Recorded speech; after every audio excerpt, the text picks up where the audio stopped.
This is the Small Town Big Talk Show, the only place where you can listen in on real life conversations about the challenges and the joys of living in a small town. I'm your host, Rebecca Undum, and each week a guest will join me as we tackle one topic that more than likely we're all feeling or have thought about, but of course, no one wants to talk about. Let's chat. On today's episode, we are a bit of a hot mess up in here. It is still Christmas break, end of 2018, and I brought on my husband again for a second quick discussion and also included all three of my children. So what we are talking about today is the addition of a girl into the family and just what and how that changed the dynamic that we had. And then my husband and I more specifically talk a little bit about the anxiety that I felt when I was pregnant with our daughter, and just being very type A, how I have learned to cope with letting go of control. Because unfortunately, that's something I'm probably going to struggle with for my entire life. So be sure to listen for a few nuggets of wisdom and prepare to laugh a little bit because it is seriously a disaster. Happy watching. The first thing is I think it would be helpful to other type A individuals to hear, maybe what I should have done differently or could have done differently. I don't know. I mean, that time in our life was really stressful for me because I'm very, very type A. I'm a control freak. I'm trying to get better. It's going to be a lesson I'll have to learn for the rest of my God-given life, I think. But then just how do you support somebody who's like that, Because you had to ride that wave with me. It was very painful. And then just secondly about, I think leaning on God's timing, like being able to trust God's timing and things. Because as a farmer, that's something that you really have to do. And again, I'm not good at it. I don't settle into that easily. So again, the chapters that are accompanying this little chat this week are about the nervousness and anxiety that I had with the decision or the discovery that we were having a third kid. I was just like, what? I described us as being firmly on the fence about having a third kid, and now we're just boom, doing it because you can't unring that bell. So that's one of the chapters is just about how, oh my gosh, it's called Back in the Trenches, and then just about the anxiety that I had being so far from the hospital. All the way around. And then just when she got here, how it was oh yeah, God knows what he's doing. Let it go, kid. So pick any of those various topics and let's talk about that a little bit. I work better with pointing questions in a direction, so that was very... So you're not really one to just jam with. That's the hard part about this. But I felt like you would be the one who could... I would agree with that. Yeah. Thank you. I thought you could be the one to talk about this better than anybody else. I may bring the boys on and ask them how they felt about getting a sister, because we had the boy-boy dynamic, which we were really doing well with, right? And then all of a sudden it's boom, we're pregnant. Well, they bring a whole other level of charisma to this. Charisma? Yeah. Girls? No, the boys coming out and being interviewed. Oh, yeah. I will definitely... We'll add some spunk in. Yeah. I'll bring them up here individually, maybe. Mic them. I'm going to mic them. Check, mic. Right. Let them talk about it. But I think too, the other thing I would... Because this is so much about... It's so female-driven, having daughter. And I had a lot of anxiety. I don't feel like a well-managed adult. I still struggle a lot with my own emotions. Just case in point, just a few days ago, I really had a grumpy day, right? And I said to you, I don't even know what it is exactly. I'm sure it's cyclical because I'm a woman, but, I would love to know just, because you didn't grow up with a daughter.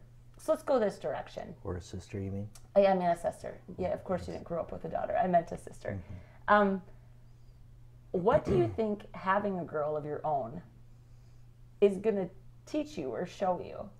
And have there been things already where you're just holy crap, this is so different? She's only 4 right now, but...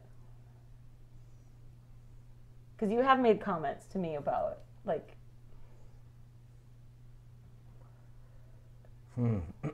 Well, it's kind of like insight to the person that you spend the rest of your life with, or choose to, and you get to see those first years that you didn't know the person. So as right. growing up. So you're saying that when you look at Brinley, you assume that there are that there's a lot of similarities right. to you as a little girl when you were growing up. And what do you take away from that? You feel like you know me better, or you're afraid for her future husband? Or like, well, all those thoughts come into your head. Sure. There's moments of sweetness, with more so than anything else. But there's moments of terror. And that is a strong word. Well, you know, you're just being dramatic, but okay, yeah, then not terror. It's moments of drama. Right. Because girls are just it's different. a different dynamic that I'm not used to. Boys are typically able to let it go, forget about it. Right. Not so much the case with I don't want to categorize if it would be Bodine women or Seafeld women or we don't want to that stereotype. So, yeah, right. But you were saying specifically to my family. Oh, that's interesting. I think I'm wondering what are the ways that having her has made you better? Because I'll tell you, this is the timing of this. We're filming this on New Year's Eve, 2018. Singing at a wedding tonight. That there's a point. She is, yeah. I am. Yeah, you are not. I am. Right. And we had rehearsal last night, and the dad cried, rehearsing walking his daughter down the aisle. Same dynamic as her family, boy, girl, Yeah. And I just watched it, and I was just like, there's just something about little girls. It's just different, and it made me like, well, everybody was like, oh my gosh, and he was like, what's happening? And he's wiping his face. It was just like the sweetest thing. And so I'm like wondering with you, what are the ways that having her, do you think, has made you better? Well, I think it's a work in progress. Well, yeah, she's only 4. Yeah. I mean, I respect that. I don't know if I'm better. I've learned to be more patient in some respects, less in others, I guess. There's just different challenges that come with girls. Outfits, dressing them, combing their hair. Yeah, that can be tough for dads. It can be. Yeah, it's fun, to see her get excited about her getting her toenails painted and her fingernails painted and picking out her outfit and excited about a necklace or a bracelet or something. It's just she's more easily delighted than the boys are. Well, right, but I mean, the boys get excited about a sports T-shirt or a jersey or something like it's nice to have differences and not everything's the same. Well, and do you feel like she is emotionally challenging you? I mean, like her emotions, and we're not we are not. There will be a peak of that if she's anything like me, which I think we've all agreed that she is. That's why, so it's interesting, like the timing of this discussion is interesting to me because this morning the episode that went up is the one with Nicole Klein. And we talked about honoring your feelings, being able to name your feelings and work through your feelings. And there was this period of time in my life where I was just angry all the time. And I pray that doesn't happen with Brinley because my goal is to try to help her develop some language around her feelings. There's an actual phrase for it. You want to know what it is? I feel like every time we do these, I get to teach you something. It's just called emotional literacy. It's like a real thing. Mm-hmm. Being able to name your emotions. And does that challenge you even now? Because her feelings are bigger and maybe more expressed than the boys. Carter's a big feeler though too. Sure it does, because I have 3 emotions. You personally have 3 emotions. Yeah. What are they? Yeah. Anger, frustration, and pure happy. That's right. Oh my God. Most of the time I live in pure happy. Mixed with some frustration. You are so perfectly illustrating my overall concern and thought. It's like, it's hilarious that you would say that. Like, I should show you. I just did some journaling yesterday. I did a whole thing before any of you crazy people were awake, using this process called desire mapping. Mm-hmm. She has 150 plus feeling words, and you just said that you have 3 emotions. Yeah. So you're illustrating the point lovely. It's actually really funny to me. You've never told me that you have 3 emotions. Now I'm going to come back at you and ask, are you angry, frustrated, or pure happy? That's right. Okay, so yeah, I'm thinking to myself as we're sitting here, I'm like, this is really kind of a pointless conversation. But I'm like, nope, not going to edit any of this out because I think it's hilarious. Because it also illustrates how differently you and I process and think. And that's one of the challenges of parenting. Without question, it's just you and I trying to stay somewhat on the same page. We have the same values. We share the same belief systems. That's super important. I mean, foundationally, without that, I can't even imagine. We would be such a wreck. We would be an absolute train wreck. Right. But then just how we self-express and how we try to move through stuff, it's just really different. So, and a part of it, again, that goes back to, so let's come back to kind of my type A-ness. Mm-hmm. It's I'm telling you straight out, I wish I wasn't so type A. I now have thyroid. Sure. I have a suppressed thyroid because I have this baseline level of stress that I just cannot seem to manage. It makes me really frustrated. I would give it anything to just be a skosh more type B, just a little more laid back. But I'm not. I think for me, I always knew that everything was going to be fine. But in those moments where you're feeling just a deep level of stress or anxiety, how do you calm yourself down to remind yourself that everything's going to be fine? I mean, that tactic has never really worked that well for me. I mean, I'm serious.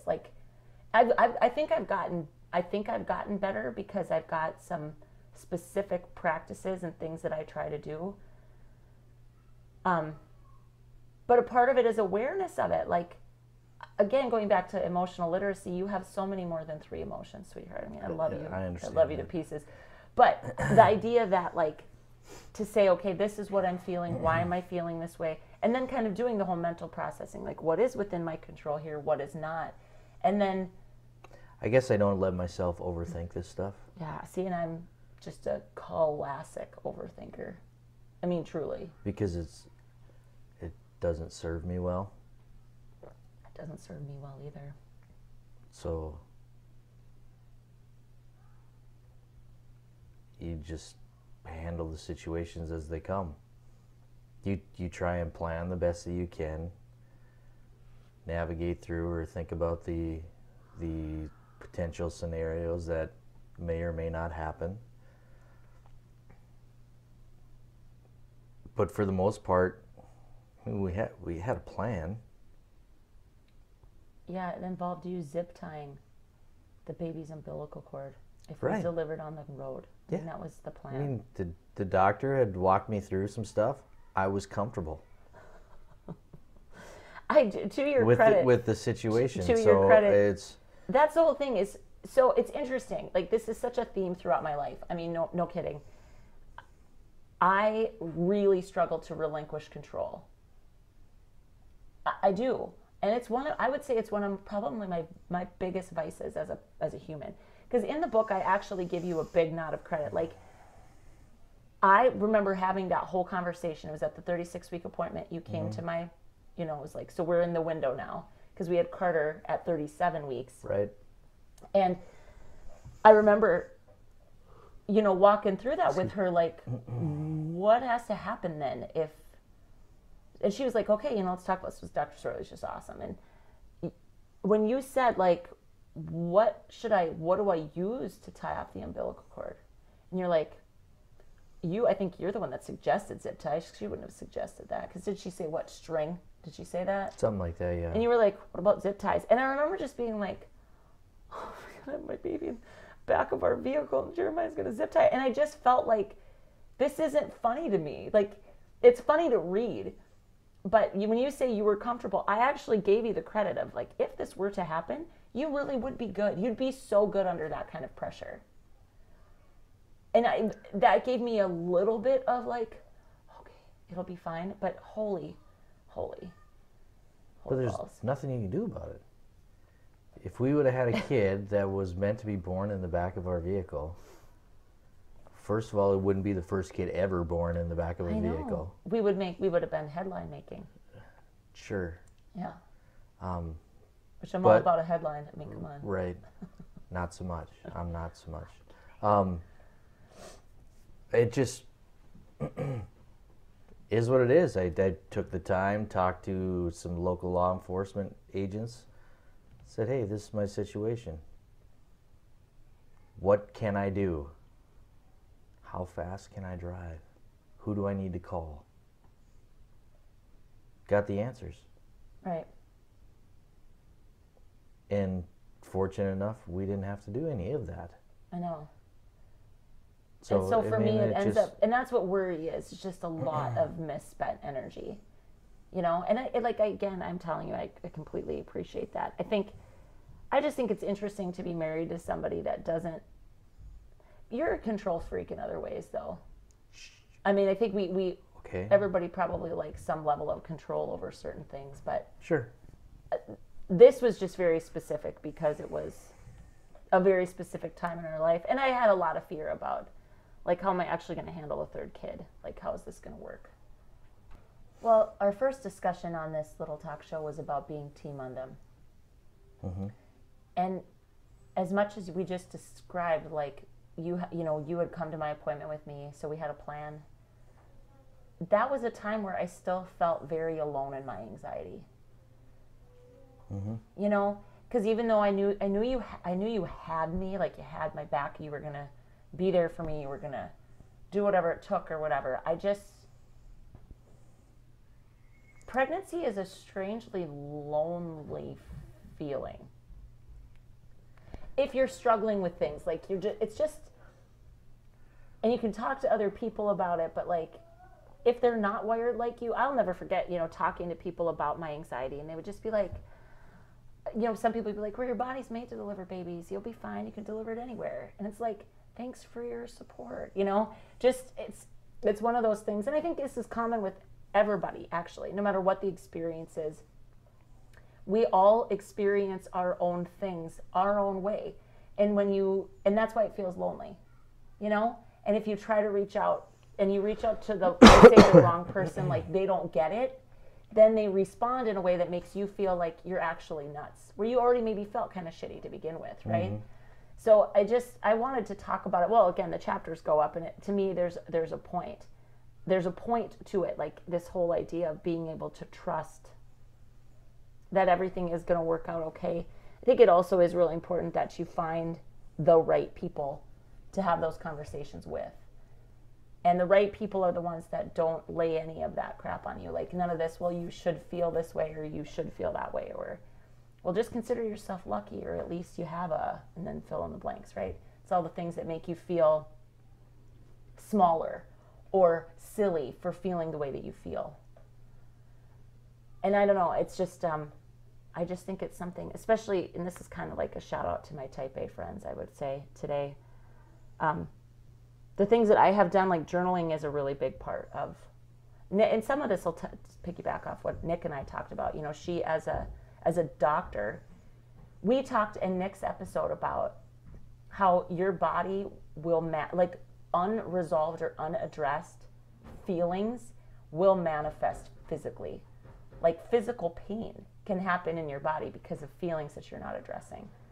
And so I guess for me, as a super type A person, there's also then that whole thing of like, I don't want to look silly and I don't want to be embarrassed and I don't want to talk about how I really feel about things because then people will judge me and blah, blah, blah. And so emotional journaling is really important, and having at least one person in your life. And sometimes you're that person for me. Did you know that? Yep. Not all the time though. Sure. Right? Like, and you respect that sometimes you can't hold enough space for the big feeling that I'm coming at you with. Right. It doesn't always work, right? So I guess if nothing else, through these sets of chapters, I want people to know that that loneliness that they might be feeling, is if they're feeling anxious or particularly challenged by something, that I think it's really seriously common and normal to feel so alone. But then we have to figure out, what are we going to do to move through it so it doesn't totally overwhelm us and destroy us. I think planning is a really good thing to literally do, okay, what's the worst that can happen if this thing comes to pass, and then mitigating those risks. And that's what we did with the whole Brinley thing. It was like, okay, worst case scenario, my water breaks, I can't get in touch with you. I mean, we talked about, do we go to our hospital, and then they're forced to 300 deliver us. yards from our hospital. So right. But do you remember she was like, don't do that. They're not equipped. And I was like, why can't they just be equipped? And it was just scary, right? But so you do that, and then after that, it's literally saying, okay, what is it that I'm feeling? What's within my control? You know, and figuring out a way to either, if it's prayer, that's the case for me, like giving it up to like the higher power and saying, like, you got me, Lord, because I need you to have me. It's just a very, very stressful time. I can't imagine the dynamic of this family without her. Sure. Can you? No. I mean, how boring. We would be so bored. Because she really does add a spice to the mix of this family that we needed. Yeah, absolutely. And my heart felt quite complete when she arrived. You? Would agree. Have you felt like we should have had 4? No. No? I've gone back and forth. No. But I'm excited for what's to come with them, right? Like, sure. I'm excited to go places with them and show her things, and like, it requires her to get a little older for that to mean something, right? It's an exciting, fun time for our little family. I think I can't say this. I asked you the question, how does she make you better? I think being married has made you better. Not saying I made you better, but having to constantly interact with a female, you didn't have that growing up. I mean, you had a mother, but that's just a different dynamic. Sure. Right? Like, you weren't taught to work through feelings. And I'm not saying that moms of boys can't do that, okay? Let me be clear about that. Because I just think your mom, that's not how your mom processes stuff at all. No. And then you married me. I was like over here with all the big feelings. And so I just think, I think it will make you softer in the right ways, like more compassionate, more empathetic. And I really believe that she's going to do that for the boys too. I hope that it changes the way they look at other girls, like when they start getting to the age that they're dating. I hope that having a sister, it's different, right? Like, you have a different intimacy with what girls need and what they feel. And don't you agree with that, or am I wrong about that? No, I'd agree. And I just think I'm so thankful that we got a chance to be parents to both.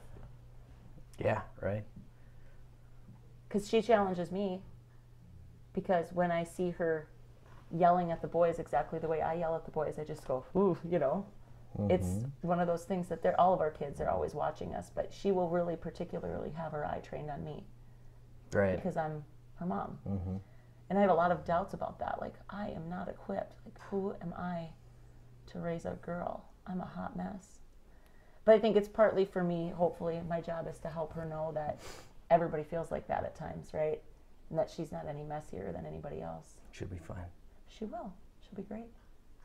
Okay, there we go. Team on them. I love you. Love you too. Okay. Okay. Hey, boys. Hi. Okay, so I thought we could talk about your sister a little bit. Okay. Okay, what about We got wonky little eyebrows. We got bedhead. I have bedhead too. It's okay. So, which one of you, either yes, both, maybe one or the other, who remembers the day Brinley was born? I do. You do too, huh? Yeah, Do you really, or are you just saying that? I kind of remember. I remember the first day I saw her. Okay, tell me what you thought about that, Andrew. Well, she was really small. She was in like this glass thing. She's Yep. like in Like the little beds they put babies in the hospitals. Yep. And then she had black hair. Her eyes were closed. And she was wrapped in white clothes. Mm-hmm. And She was wrapped in one of those hospital blankets. Did you know all hospital blankets look the same? It's kind of weird. I know. If you guys look at your baby pictures, all three of you were wrapped in those same blankets. It's kind of strange. And I got to hold her. Yeah. Did I? Yeah. Yeah, you were only 3. Yeah. You had just turned 3 just a couple weeks before. I know, that's what I remember. I was 3. Do you remember being 3? 3's pretty young. I know.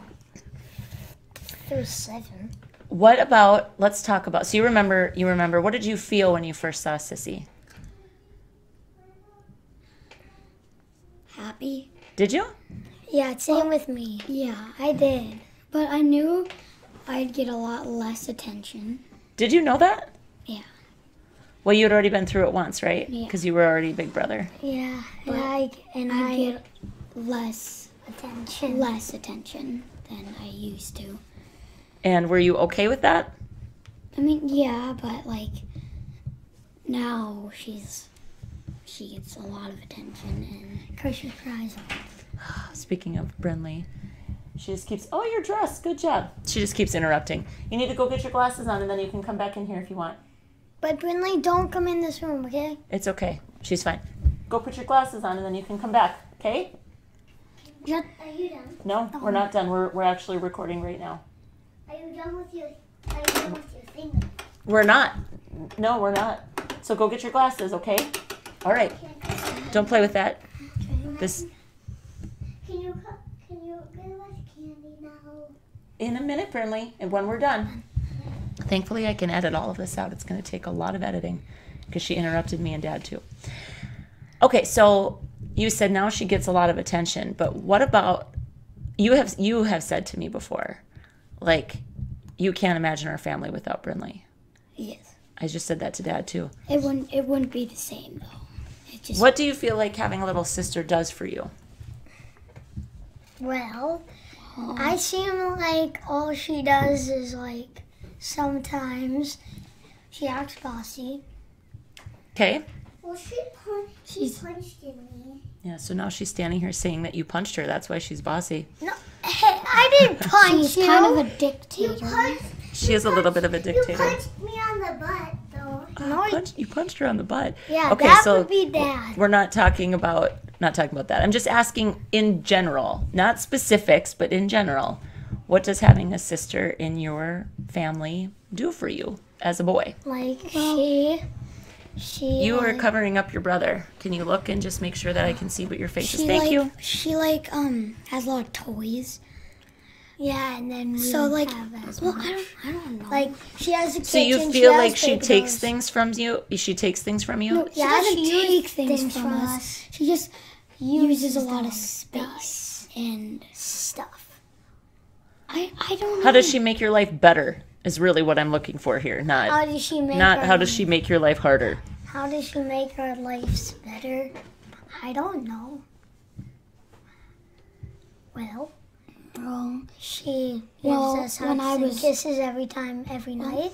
But like, well, that's not what that's what Carter. When I go somewhere, when I go somewhere, Carter had to play by himself when she wasn't born. But then when she came born, Carter can play with her and do something with her. So you're less lonely as siblings, Carter right? is less lonely. Well, and even you. Yeah. Like yesterday, Like he went to a friend's house. Yeah, and Brinley was up with and you and me and Brinley went and played, right? Mm-hmm. So I'm less. So when I first found out we were having Brinley, I wrote about it in my book. You guys are going to have to read my book someday. You're all in it, just everywhere. All 3 of you. Wait, This part of your That's the book. Yep, How Mommy Got Her Groove Back is my book. Okay, when I found out I was pregnant with Brinley, I really felt like the world doesn't favor families of 5 because everything is in pairs. Like me and Brinley, she's one. Well, there's always somebody left out. Like if all 5 of us are together, you know, like when you play board games and you have teams. So Brinley's always on like both teams, or I play on both teams, right? Like I really felt like know how to play it. Right. Well, or going on rides. Hi. I got my socks on too. The little sister that we've been talking about has arrived. So I talked about, see, now here's the thing. This is what I just talked to your dad about. So I was sharing that last night at rehearsal for this wedding that I'm singing at today. The dad cried walking his daughter down the aisle for rehearsal. Like it wasn't the real wedding yet. That's going to happen today. And their family is just like ours. So boy, boy, girl. Little girls soften everybody. Don't you think? I don't like it when it like. They make you softer. She makes you softer. Do you know what I mean by that? Like she makes us a little bit caring. She does make you caring. Yeah? Do you think that's true? Yeah. Do you feel like when you guys get older that you're going to protect her? That's going to be something you want to do is keep her like if safe? If she almost just there's a fire. Oh, well, yeah, absolutely for something like life-threatening. But what about just people being mean to her? Yeah. Or when she goes to school and if people aren't nice, are you going to feel like you've got to protect her? Yeah, but we won't be able to. I'll be out of school. If I don't get held back, I'll be out of school when she gets in high school. You're not going to get held back, likely. But you won't be out of school. You'll be in 6th grade when she comes to school. Yeah, You'll be in 3rd. No, like in high school, I'll be in 12th grade when she's in 6th grade. And I'll be in 7th grade. And I'll be in 9th grade. I'm always 2 back behind him. True. And Brinley's 3 back behind. You're 3 behind Andrew, and she's 3 behind you. Yeah. So it worked out pretty good. Don't touch that, please. How old I am? How old are you? 4 years old. 4 years old. I think I just wanted to ask because, you know, your dad... You're 9. Dad didn't grow up with a sister. And he talks about how when he married me then, it was like he didn't really know all the different things that girls feel because he didn't Have a sister. He didn't have a sister. He had a mom, but it's just not the same. And you guys, stop interrupting, please. I know. How old is Carter? He's 7. Okay. Okay. You guys... 8, 7, He's and 9. 4. He's 9, 7, 9, and 4. 7, 4. Get it straight, sissy. Okay. 9. How old are you, Andrew? 9. Yeah, and you're 7. If Andrew started school when he was a baby, he would be in 9th grade already. Yeah, but that's not how it works, right? You have to. So do you think that having a sister, even though sometimes, what makes you frustrated about having a little sister? Oh, you've got your hand up, Carter. Go right ahead. Okay. Thank you for raising your hand. She bosses everybody. Sissy, are you bossy sometimes? No? Of course, She's kind of a dictator. You don't use your manners. Well, you use your manners, but you tell everybody what to do. Yeah. Oh, but that's not true. Yeah, it is. Like you said. Like yesterday when you told me, Andrew, go get my robe. Oh, yeah, you made Andrew go get your robe. Don't show your fingernails, and remember pumpkin. the time that you're telling us to pick up and you're not picking up either, so. Well, I was picking up. No, you weren't. You said pick up and. Okay, listen, now, do you feel like girls and boys are just very different? Yeah. Yeah. There's a whole bunch of different things. Do you feel like God made you that way, though? Yeah. Yeah. Right? God made us different. Boys and girls are supposed to be different. Like you two are the same and us two. No, they're not the same. Well, we're both girls, is what it means. Yeah, that's what I mean. And are you, not that you'd ever say that you're not happy, but do you kind of like having a little sister more than, see, like that? Yeah. She's very loving, isn't she? Yeah. She likes to give hugs and get hugs. I think you guys are pretty sweet. I like it.